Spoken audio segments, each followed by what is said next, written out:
news are about players coming back from their mini vacation and testing positive? No, not at all. Can it happen? And probably has happened with some people, yeah. But not really worried about it. It's just that, John, it's the times that we're in right now, and we got to deal with that. And hopefully it doesn't happen. If it does happen, we deal with it and we move on.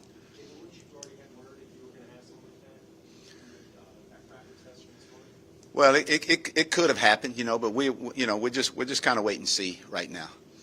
How did Cannon look in his first week of practice, and do you expect his workload to? He looked healthy. He's not ready yet from the standpoint of the workload, and that's why this week will be very important. Still limited then this week? He will practice. We'll see how much he can do. Is there a chance he'll start? Not really sure yet, John.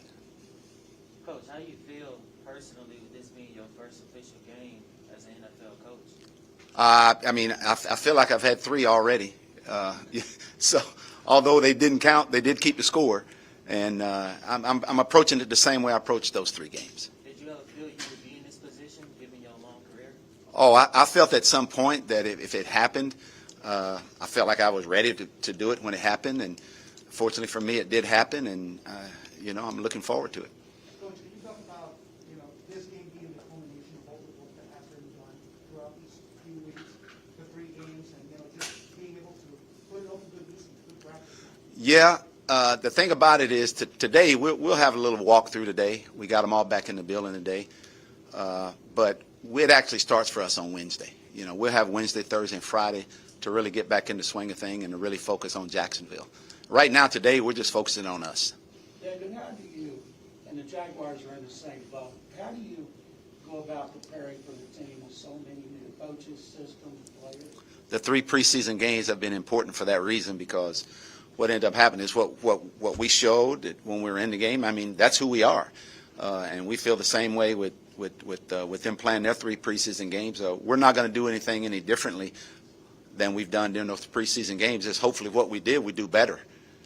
What do you think about what you've seen of Trevor Lawrence? I haven't seen a bunch of him. I do know that he's a very talented player. I know from the evaluation process, obviously he has all the traits that you want in a quality quarterback in this league. And you mentioned it feels like you've already coached in 3 games. I mean, have there been people from the past, present, anybody that's reached out to you leading up to your first game? I've talked to John Harbaugh a couple of times because that was the last guy I was with, and I've taken a lot of things from him because that was where I was at last. And, he told me before the first preseason game, and I've said this to you all before, they keep score. So, approach the games the same way. And once you get into the regular season, basically it shouldn't be any different.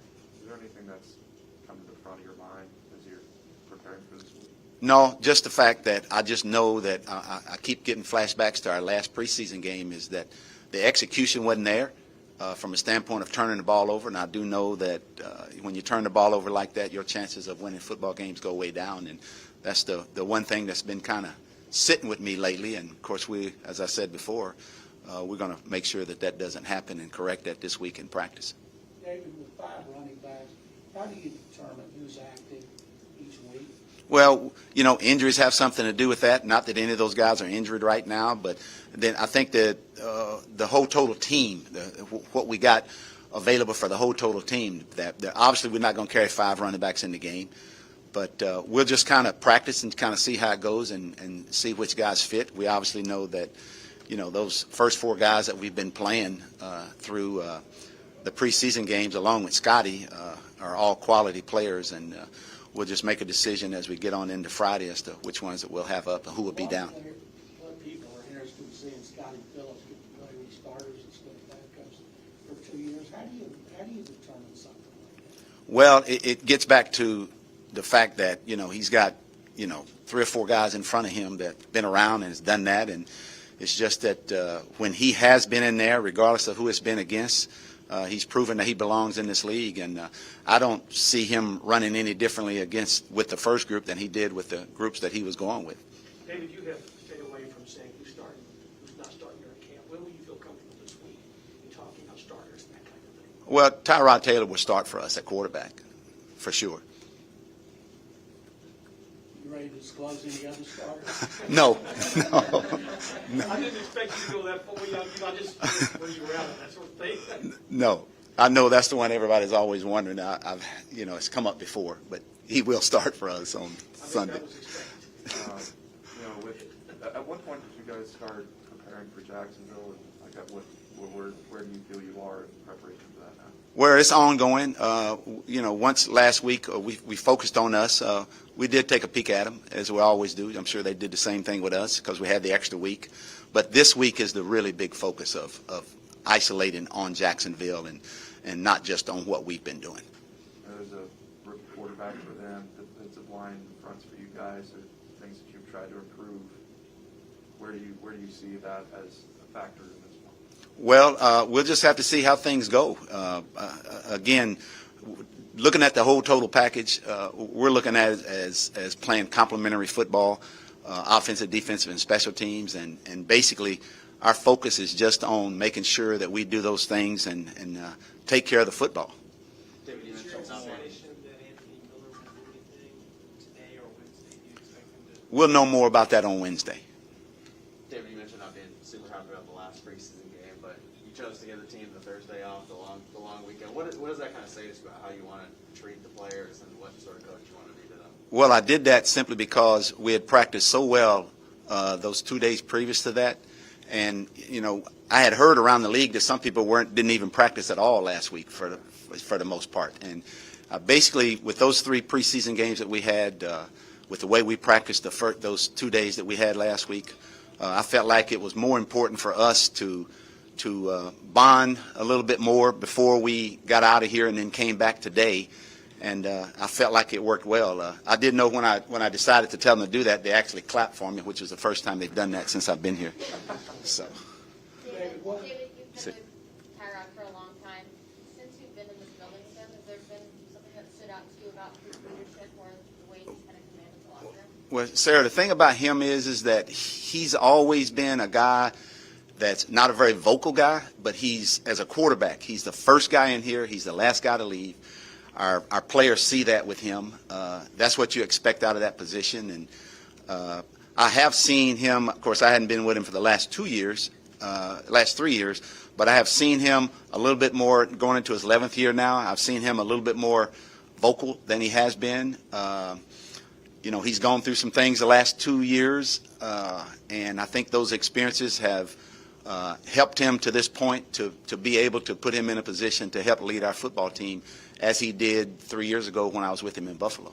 He said that he's more motivated this year because of what happened last year. Have you seen that from him? Without a doubt. And I think, too, Sarah, what's happened is that's where the more vocal. He's been a lot more vocal right now than I've ever remember him being. And that's been a positive for us. And you mentioned last week about how you have some flexibility in the practice squad.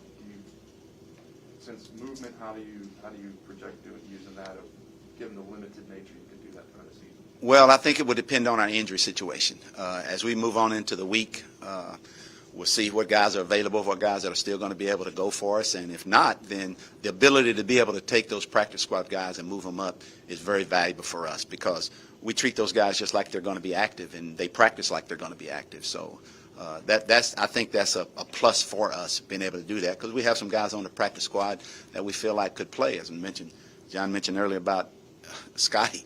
I mean, that's a guy that if we had to put him in the game to play right now, I'd be very confident in that, and as well as some of the other guys that we have on our practice squad. Although he's not on practice squad, but Marcus Cannon, he hadn't played since 19. When you watch him, what are you looking for specifically, considering how long it's been since he's played? well, he's been there and done that, John. He's experienced. He's got experience in what we do here offensively, so there's some carryover there, and then his leadership. He's done things the right way. He knows exactly how we want things done, and he's been good for our young guys here, and I suspect that when he's healthy and he's ready to go, that he's going to be a big contributor for us. David, what's your expectations for Laramie this week? Well, I'm hoping that, his stamina is a lot better. Obviously, he's came off of the COVID, and he's been practicing. He practiced with us all last week. I expect him to be better this week than he were last week, and hopefully he'll be ready to go. You've talked about Charlie Hatton, where you're pleased with him. Is this a situation where if Cannon's available, how where is that decision if they're both available? We'll just see how it works through the week. Like I said, again, looking at Marcus is an ongoing thing right now as far as to see where he's at. And we're not really sure exactly where he's at, but we'll know more by Friday. Coach, have you had a chance to talk to Bradley and talk to him about how, has he expressed how hard it is for him to miss this first game? Well, obviously, he's one of those guys that we were counting on, and we knew going in that he wasn't going to be available, but he's been doing everything that we asked him to do. He's been here as limited as he can be. I know he's disappointed. We're disappointed, but we knew this was coming, and we knew how it was going to be. So he's taken it very well, and he's looking forward to getting back out here the second week. David, what would it mean to you personally and the team to be able to start with a win? Well, it's so hard in this league to win, and basically our motto has always been the only game that matters is the next game, and our next game is Jacksonville. That really counts, and we kind of go once a week saying all you want to do each week is be 1-0, and we get a chance this week to go 1-0, and that's our goal, and that's what we're hopefully going to be able to do. Okay, thanks, Coach. You're welcome.